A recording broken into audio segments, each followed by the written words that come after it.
Yen's cancer, maaaring pigilin is kusina. Harvard, walong pagkain, 47% mas mababa ang cancer risk. Paano kung ang cancer, maaaring pigilin lang sa kusina? May pag-aaral ang Harvard University, tumingin sila sa 80,000 tao na mahigit 60 years old na. Ang resulta, gulat na gulat kahit ang mga siyentipiko. Yung mga taong kumakain ng certain foods araw-araw, bumaba ang kanilang cancer risk ng 47%, halos kalahati. At ang number 1 sa ating listahan, napakasimple ng produktong ito na karamihan ng mga doktor, hindi man lang binabanggit. Pero ito pala ang pinakamakapangyarihang proteksyon para sa ating mga cells. Ito ang magiging pagkakaiba kung makikita mo pa lumalaki ang iyong mga apo o hindi na. Ang susunod na 30 minuto, maaaring baguhin ang iyong kalusugan magpakailanman. Manatili hanggang dulo. Ang takot sa cancer. Yung lamig sa dibdib, yung di makatulog, yung paghihintay ng mga test results. Hindi ito death sentence. Kilala mo ba yung feeling na yan? Marinig mo na may kakilala kang nagka-cancer, biglang parang may yelo sa loob mo, yung mga kamay mo naniniwi, yung puso mo kumikirot. At pumapasok sa isip mo, paano kung ako naman? Nagigising ka ng 3, yung puso mo kabog ng kabog, naalala mo yung test na ginawa mo last week. Nakahiga ka lang sa dilim, hindi makatulog hanggang umaga na. O baka pumunta ka na sa doktor, nag-test ka, naghintay ka ng results na parang may bato sa lalamunan mo.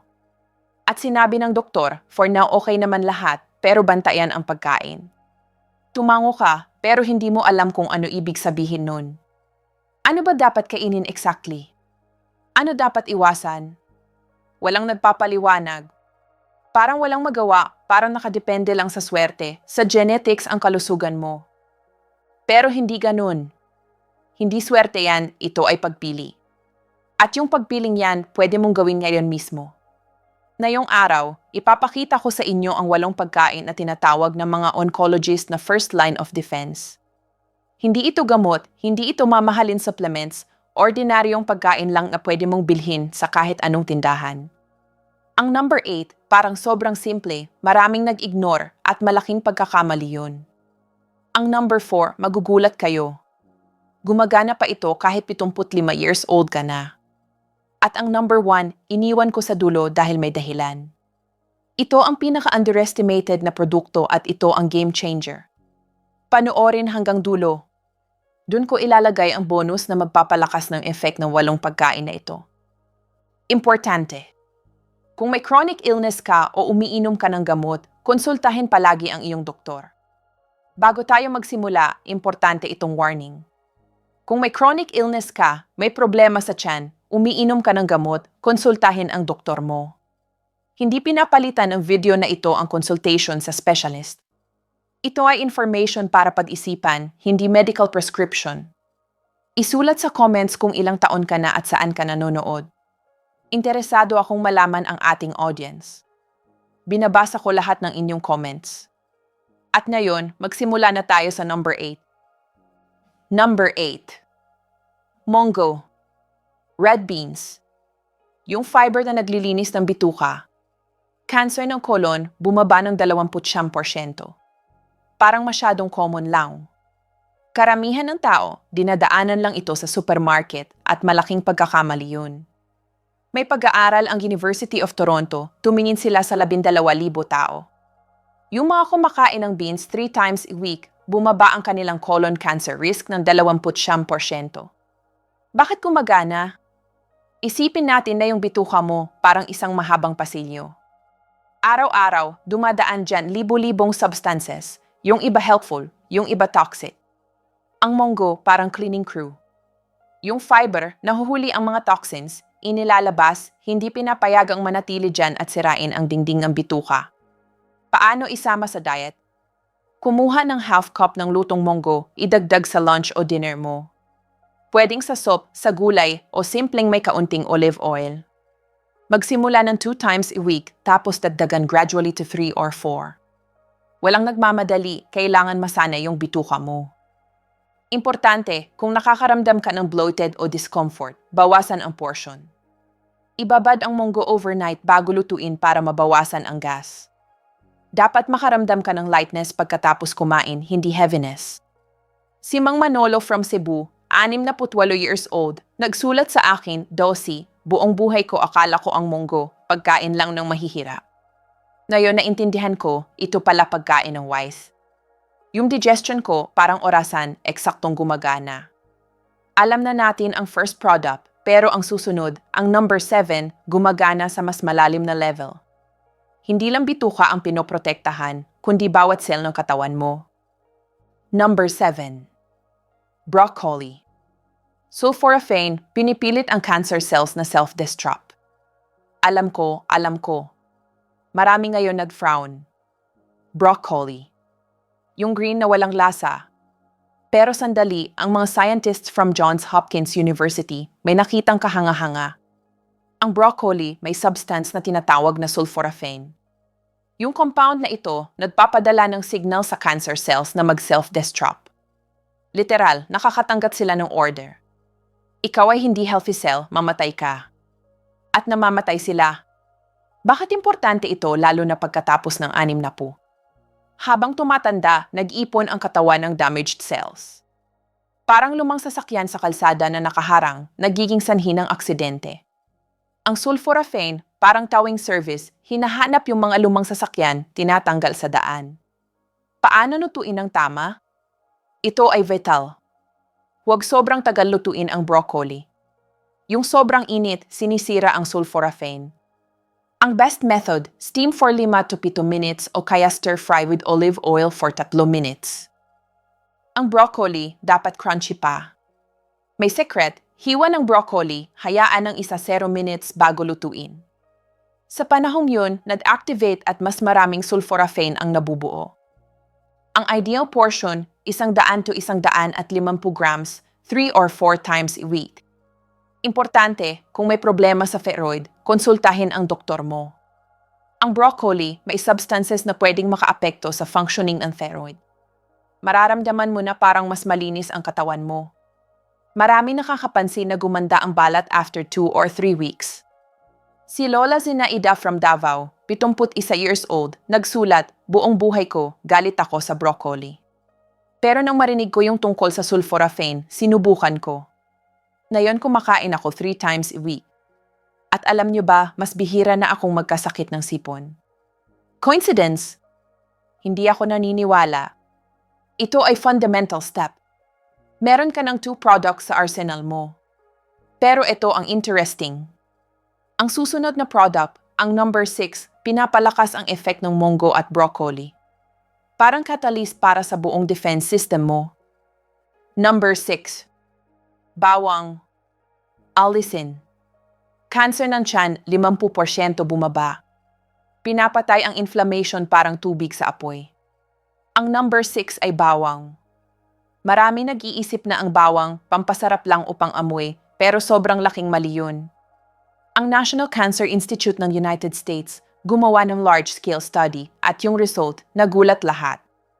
Yung mga taong kumakain ng bawang regularly, bumaba ang stomach cancer risk nila ng 50%. Kalahati. Hindi typo yan. Ang main active ingredient, tinatawag na allicin.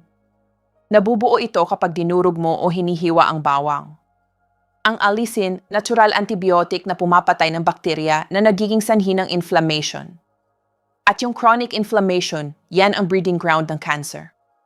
Isipin mo na ang inflammation parang nakatagong apoy sa loob ng katawan mo. Hindi mo nakikita sa labas, pero unti-unting sinisira ang tissues. Ang bawang, yung tubig na pumapatay ng apoy na yun.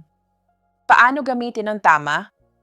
Durugin ang 1 butil ng bawang, hayaan ng 0 to 15 minutes.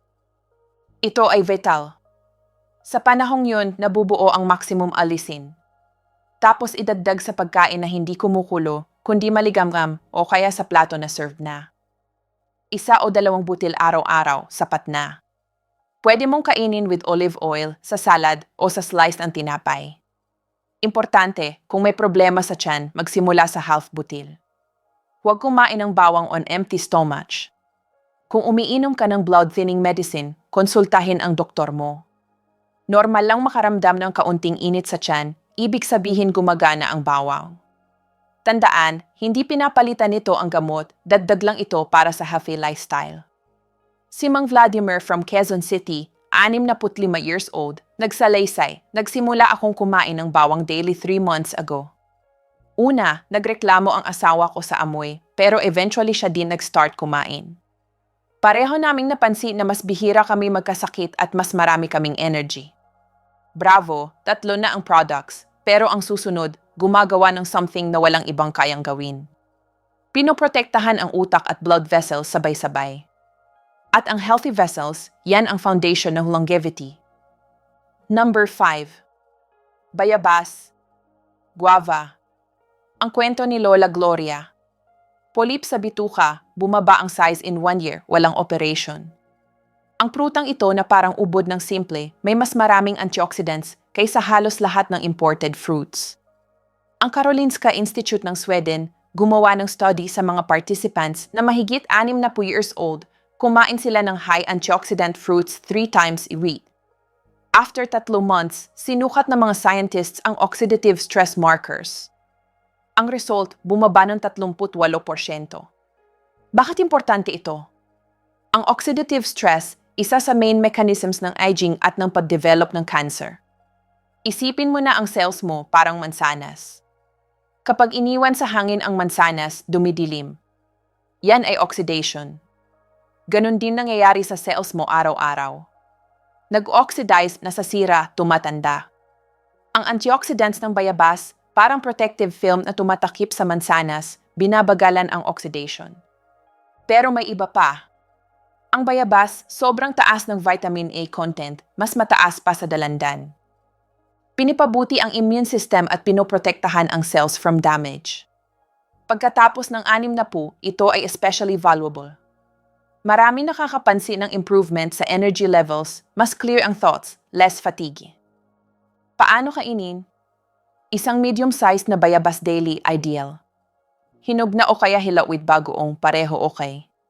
Ang nutrients nananatili kahit hilaw pa. Pwede mong kainin as snack sa umaga, after lunch, o kaya gawing juice na walang dagdag na asukal. Importante, huwag magtanggal ng lahat ng seeds. Ang seeds ng bayabas may fiber na tumutulong sa digestion. Kainin kasama ng balat, dun nakakonsentrate ang most antioxidants.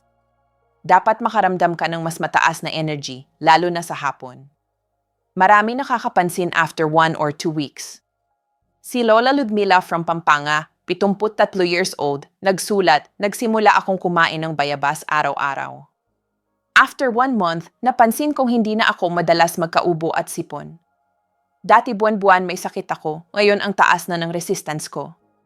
Para sa akin, hindi ito maliit na bagay. Nasa tamang daan ka. Meron ka ng 4 products na gumagana para sa iyo. Ngayon darating na tayo sa number 4 na magugulat ka. Ito ay pagkain na marami ang nag-iisip na harmful, pero ang science, ibang-iba ang sinasabi. Gusto kong ikwento ang story ni Lola Gloria from Rojas, 69 years old.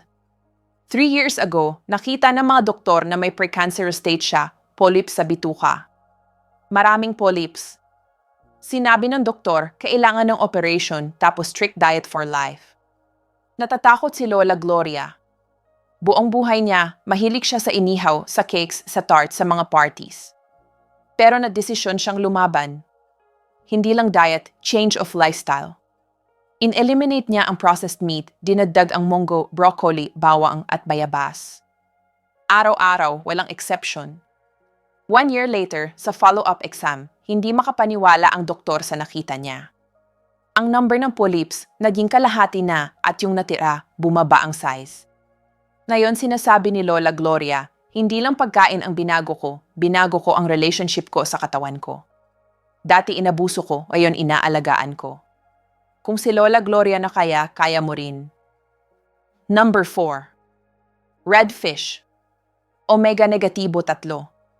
Flexibility ng cells. Cancer death risk, bumaba ng 23%. Nasa halfway na tayo. Binabati ko kayo na umabot dito. Yan ay proof na seryoso kayo sa health nyo. Kung helpful sa inyo ang information na ito, please click like. Libre lang yan para sa inyo, pero tumutulong para mahanap ng ibang tao ang video na ito. Baka may maisalba tayong buhay. At ngayon ang product na magugulat kayo. Ang red fish. Exactly. Salmon, trout o galunggong. Marami natatakot sa fatty fish, iniisip na ang taba ay masama, pero malaking mali yun. Ang Oxford University nag-aral ng 35,000 tao. Yung mga kumakain ng fatty fish 2 times a week, bumaba ang kanilang cancer death risk ng 23%. Ang main value ng red fish ang omega-negatibo 3 fatty acids. Gumagawa sila ng 2 vital things. Binabawasan ang inflammation sa buong katawan. Remember, ang inflammation ay breeding ground ng cancer. Ang omega-negatibo 3, pinapatay yun. Ginagawang flexible ang cell membranes. Isipin mo na ang cell parang lobo. Kung ang material ay rigid, madaling pumutok ang lobo. Kung soft at elastic, kakayanin ang pressure. Ang omega-negatibo 3, ginagawang flexible ang goma ng cell mo. Paano lutuin? I bake o steam. Huwag i-fry sa oil dahil ang high temperature sinisira ang omega-negatibo 3. Ang ideal portion, 120 to 150 grams, 2 or 3 times a week. Importante, kung may choice ka, pumili ng wild fish instead of farm-raised. Ang wild, mas maraming omega-negatibo 3 at less harmful substances. Dapat mapansin mo na bumaba ang stiffness sa joints at gumanda ang mood dahil ang omega-negatibo 3 direktang umaapekto sa brain at emotions. Ito ay tulong sa katawan, hindi gamot, pero powerful at scientifically proven na support. Si Lola Tamara from Baguio, 70 years old, nagsalaysay, nagsimula akong kumain ng fish 2 times a week. 1 month later, tinanong ako ng asawa ko, bumata ka ba? Gumanda ang balat ko, mas bihira na masakit ang joints ko at mas calm na ako. Excellent, 5 na ang products, pero ito ang mas exciting. Ang last 3, gumagana ng mas malakas pa at ang number 1, babaguhin ang view mo sa prevention. Number 3, kamatis na luto. Pero hindi basta kamatis, kundi cooked tomatoes. Ito ay fundamental. Ang Stanford University nakahanap ng surprising fact. Ang lycopene, main protective substance ng kamatis, naa-absorb ng 5 times better kapag luto ang kamatis kaysa sa hilaw. Isipin mo ang lycopene na parang bodyguard. Umiikot sa katawan mo, hinahanap ang free radicals, yung molecules na sumisira sa cells. Hinahanap niya, nine-neutralize bago makagawa ng damage. Especially effective ito para protektahan ang prostate sa men at mammary glands sa women. Paano kainin? Tomato paste, concentrated lycopene yan. 2 tablespoons daily sa soup, stewed vegetables, o sa slice ng tinapay with olive oil. Stewed tomatoes, I salt with olive oil dahil ang fat tumutulong para ma-absorb ng tama ang lycopene. Importante, pumili ng tomato paste na walang additives, tomatoes at salt lang. Basahin ang label. Mapapansin mo na ang balat mo nagiging mas firm dahil ang lycopene pinoprotektahan ang balat from cellular damage. Si Lola Valentina from Iloilo, 67 years old, nagsulat, ang asawa ko, mahilig sa ketchup. Pinalitan ko ng natural tomato paste. Una nagreklamo siya, eventually nasanay. At kamakailan lang, sinabi ng doktor na gumanda ang prostate indicators niya. Coincidence? Pwede, pero tuloy natin. Number 2. Luyang dilaw at paminta. Turmeric and black pepper. Absorption, 2,000% mas mataas. Umaapekto sa defense genes. Mayroon na tayong 6 products, pero ang number 2, ito ang something na nagbago ng sarili kong medical practice. Gumagana ito sa genetic level, literal umaapekto kung aling genes ang naka-activate at aling naka-off. Number 2, turmeric. Ang yellow spice na ito from India may curcumin. Ang research ng Mayo Clinic nakahanap ng vital information. Ang curcumin kayang pigilan ang growth ng cancer cells sa early stages. Gumagana parang switch. Hinahanap ang cell na nagsimulang mag-divide ng mali tapos in-off. Pero may problema. Ang curcumin mahirap ay absorb via itself. Halos lahat dumadaan lang sa katawan na hindi nagagamit. Ang solution, simple. Black pepper. Ang piperine ng black pepper, pinataas ang absorption ng curcumin. Alam niyo kung magkano? 2,000%. Hindi mali. Paano inumin? Half teaspoon ng turmeric plus konting paminta everyday. Pwede mong idagdag sa kahit anong pagkain. Pwede ring haluin sa warm milk. Ito ang tinatawag na golden milk. Sa India, iniinom ito for centuries. Mas okay pa kung may kaunting fat o oil dahil ang curcumin fat-soluble at tumutulong ito sa absorption. Importante, ang turmeric sobrang nagmamanchas. Mag-ingat sa white clothes. Kung umiinom ka ng blood thinners, konsultahin ang doktor mo. Mapapansin mo na less stiffness sa joints dahil ang curcumin powerful natural anti-inflammatory. Tandaan, hindi ito substitute ng medical treatment, kundi part ng healthy lifestyle. Si Lola Antonina from Zamboanga, 74 years old, nagsalaysay, umiinom ako ng golden milk every night for half a year. Ang tuhod ko hindi na masakit sa umaga. Ang tulog ko mas malalim at gumanda ang mood ko. Ang mga kapitbahay ko, tinatanong kung anong pills iniinom ko at tumatawa lang ako. Turmeric lang. At umabot na tayo sa number 1. Ito ang dahilan kung bakit sulit na nanatili kayo hanggang dulo. Number 1. Mainit na tubig. 1.5 to 2 liters daily. Bladder cancer, bumaba ng 50%. Colon cancer, bumaba ng 45%. Ang number 1 ay tubig. Tama ang narinig nyo. Ordinaryong mainit na tubig. Nakikita ko ang gulat nyo. Ang tubig ay hindi pagkain, likid lang yan. Pero sandali, pakinggan nyo ito. Ang Yale University gumawa ng massive study at ang results nag-shock sa scientific community. Ang mga taong umiinom ng sapat na tubig, bumaba ang bladder cancer risk ng 50%, colon cancer ng 45%, breast cancer ng 33%. Bakit sobrang vital? Pagkatapos ng 60 years old, nawawala sa katawan ang ability na makaramdam ng uhaw. Hindi ka nauuhaw pero ang cells mo suffering from dehydration. Isipin mo na bawat cell parang maliit na factory. Gumagawa ng energy, nag-aalis ng waste, nagre-repair ng damage. Para sa lahat ng yan, kailangan ng tubig.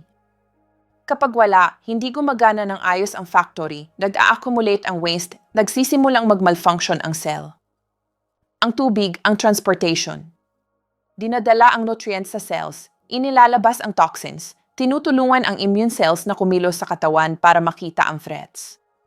Walang tubig, lahat ng ibang products, gumagana lang ang kalahati. Ang munggo, broccoli, bawang, bayabas, fish, kamatis, at turmeric mas hindi effective kung ang katawan dehydrated. Paano inumin ng tama? Ang tubig dapat warm or room temperature. Ang cold water, nagiging sanhi ng spasm sa blood vessels ng tiyan, lumalala ang digestion. Uminom ng 1 glass ng warm water pagkagising, hindi sabay-sabay, kundi small sips for 5 to 7 minutes. Sa buong araw, uminom ng 3 or 4 sips every hour. Huwag maghintay na mauhaw. Uminom ELI schedule. In total, around 6 to 8 glasses daily, 1.5 to 2 liters. Importante, kung may kidney or heart problem, konsultahin ang doktor mo. Mapapansin mo ang difference agad. In about 3 to 5 days, less fatigue, mas clear ang mind, better digestion, less bloating. Si Lola Maria from Caloocan, 76 years old, nagsulat, Dossi, halos hindi ako umiinom ng tubig buong buhay ko. Tea, pero hindi tubig. Sinabi niya sa akin na uminom at nagsimula ako. After 1 week, hindi ko nakilala ang sarili ko. Ang mukha ko naging fresh, ang A-bags bumaba at sobrang taas ng energy ko. Akala ko matanda na ako pero dehydration pala. Kaya ang tubig nasa number 1 dahil wala nang gumagana kung wala ito. At para sa ending, ang kwento ni Lola Reza from Antipolo. 63 years old siya nang makakita ng tumor ang mga doktor. Early stage pa, inoperate siya, nakatanggap ng chemotherapy. After treatment, sinabi ng doktor, ngayon ikaw na ang bahala. Pagkain, lifestyle, attitude sa sarili mo. Binago ni Lola Reza ang lahat. Araw-araw, tubig, munggo, broccoli, bawang, bayabas, fish, kamatis, at turmeric. Hindi lahat sabay, kundi little give little, 1 new product every week. Lumipas ang 5 years, wala nang trace ng cancer. Ang mga doktor, sinasabi, mas okay pa ang form mo kaysa bago magkasakit. Sumagot si Lola Raisa, ang cancer, ang pinaka-nakatatakot na nangyari sa buhay ko at ang pinaka-importanting aral ko. Tinuruan ako na alagaan ang sarili ko everyday sa bawat pagkain. Ang katawan mo capable gumawa ng miracles. Kailangan lang ng tamang tools. Gawin natin ang quick recap ng 8 products. Number 8, Mongo para sa intestinal health. Number 7, broccoli para sa cell protection. Number 6, bawang para bawasan ang inflammation. Number 5, bayabas para protektahan from oxidation. Number 4, red fish para sa cell flexibility. Number 3, cooked kamatis para protektahan ang organs. Number 2, turmeric with pepper para sa genetic level support. Number 1, warm water, ang base ng lahat. Regalo, ang bonuses. Ang when at ang how. At ngayon ang bonus na ipinangako ko. Ang timing ng pagkain, importante. Various studies, nagpapakita ng interesting data. Ang mga taong kumakain ng most of their food bago magnegatibo 3, mas mababa ang inflammation levels. Subukan mag-lunch ng light at early, mga 3 to 4 hours bago matulog. At ang second bonus, umuya ng dahan-dahan. Gumawa ng 20 to 30 chewing movements sa bawat subo. Pinapabuti nito ang absorption ng nutrients at binabawasan ang load sa digestive system. Conclusion. Ang cancer, isang challenge, hindi death sentence. Magsimula ngayon. Nag-spend tayo ng 30 minutes together. Salamat sa pakikipag-stay sa akin hanggang dulo. Ngayon may free request ako para sa inyo. Isulat sa comments kung anong product ang idadagdag nyo muna. Tubig, turmeric, baka bawang. Ang choice nyo pwedeng mag-inspire ng iba. Click like at i-share ang video na ito. May nanay ka, tatay, kapatid, kaibigan o kapitbahay. I-send sa kanila ang link. Pwede mong baguhin ang buhay ng isang tao with one click. Mag-subscribe sa channel at i-activate ang bell. Malapit na may video tungkol sa 8 habits na nagpapabilis ng aging. Magugulat kayo kung gaano karami ang ginagawa nyo daily. Tandaan, ang cancer, hindi death sentence, ito ay challenge. Ang katawan mo pwedeng mag-defend, kailangan mo lang tulungan. 8 products every day, small steps. Ang pagkaing ito, hindi pinapalitan ang medical treatment, pero gumagana araw-araw, tahimik at reliable. Ang best years mo hindi pa lumipas. Paparating pa yan at nagsisimula ngayon with first glass of water, with first serving of mongo, with first butil ng bawang. Ang kalusugan mo literally nasa kamay mo. Mag-ingat kayo. Hanggang sa muli.